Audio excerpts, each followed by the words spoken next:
बिस्मिल्लाहिर्रहमानिर्रहीम। अस्सलाम वालेकुम। कैसे आप सब? मैं हूं नगमा हुसैन और आप देख रहे हैं कुकिंग विद नगमा हुसैन। आज मैं आपके लिए लेकर आई हूं आलू बहारे की चटनी। तो ये बहुत ही मज़े की बनती है और बहुत ही आसान इसकी रेसिपी। आप खुद हैरान हो जाएंगे देख के कि कितनी आसान रेसिपी इसकी बनाना। तो बहुत ही ये मज़े की बनती है। तो चलिए हम बनाना स्टार्ट करते हैं। तो सबसे पहले यहाँ पे मैंने 100 ग्राम के करीब बादाम लिए हैं, जिसे मैंने भिगो के रख दिए ताकि इसका छिलका जो आसानी से उतर जाए। और दूसरी साइड पे मैंने लिए हैं 250 ग्राम आलू बुखारा। तो यहाँ पे मैंने जो लाइट कलर वाला वो आलू बुखारा लिए। आप भी वही लीजिएगा, डार्क कलर वाला नहीं, उससे अच्छी चटनी नहीं बनती। अच्छा, अब हम यहाँ पे इसमें तकरीबन 2 कप के करीब पानी ऐड करके भिगो के रख देंगे। तकरीबन हम इसे 3 से 4 घंटों के लिए भिगो के रख देंगे ताकि ये अच्छे से फूल जाए। तो यहाँ पे 3 से 4 घंटे हो गए हैं। तो आप देख सकते हैं आलू बुखारा किस तरह फूल चुका है। तो अब हम एक पैन लेंगे, कोई बर्तन लेंगे, उसमें ये ऐड कर देंगे। तो साथ ही हम इसमें पानी ऐड कर देंगे तकरीबन ½ लीटर के करीब। तो मेजरिंग में हम 2 कप के करीब मज़ीद और पानी ऐड कर देंगे। तो अब हम इसे चूल्हे पे रख देंगे। तो फ्लेम हमने बिल्कुल मीडियम रखनी है। तो मीडियम फ्लेम पे इसे कुक करेंगे, तो हाई फ्लेम नहीं करना।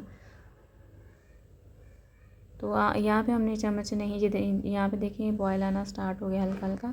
तो यहाँ पे हम इसमें ऐड कर देंगे चीनी। तो चीनी यहाँ पे मैंने ली है तकरीबन आधा किलो। तो जैसे कि 250 ग्राम आलू बुखारा था, तो उसमें मैंने आधा किलो चीनी ली। अगर आप ज़्यादा आलू बुखारा ले रहे हैं जैसे कि आधा किलो, तो इसमें 1 किलो चीनी जाएगी। और चम्मच को हमने बहुत एहतियात से चलाना है ताकि ये जो अभी पानी में भिगोए हुए थे तो ये टूट ना जाए। जैसे ये पकेंगे सेट हो जाएंगे। दूसरी साइड पे हम मसाला तैयार कर लेते हैं चटनी का। तो इसमें मैंने 4 अदद इलायची ली और कुछ काली मिर्च। तो इसको मैंने दरदरा सा कूट लिया है। तो अब यहाँ पे मैंने इसमें ऐड कर दिया है ½ टीस्पून तकरीबन इसमें सूंड का, और ½ टीस्पून मैंने इसमें नमक, काला नमक ऐड किया, और ½ टीस्पून इसमें मैंने जो सिंपल घर में नमक यूज़ करते हैं वो। तो ये इसका मसाला रेडी हो गया है। दूसरी साइड पर हम देख लेते हैं और फिर इसमें चम्मच चलाते जाएंगे। और आँच का हमने ख़ास ध्यान रखना है, बिल्कुल हाई फ्लेम पे इसे नहीं कुक करना। तो धीमी आंच पे कुक करेंगे ताकि जो आलू बुखारा अंदर तक इसका टेस्ट और ये जो चीनी का टेस्ट अच्छे से चले। यहाँ पे मैं कलर के लिए थोड़ा सा इसमें ज़र्दा कलर ऐड कर रही हूँ। ये ऑप्शनल है, अगर आप डालना चाहें तो डाल दें, वरना स्किप कर दें। लेकिन कलर से ये है कि इससे बहुत अच्छा कलर सा आ जाता है ना। तो अब इसमें बड़े एहतियात से हम चम्मच चलाएँगे ताकि ये जो आलू बुखारे हैं टूटे ना। जैसे ही ये कुक हो जाएंगे तो सेट हो जाएंगे, टूटेंगे नहीं। अब यहाँ पे साथ ही हमने जो मसाला तैयार किया था चटनी के लिए, वो भी मैंने इसमें ऐड कर दिया। तो इसको हल्के हाथों से इस तरह चम्मच की मदद से मिक्स करते जाएंगे।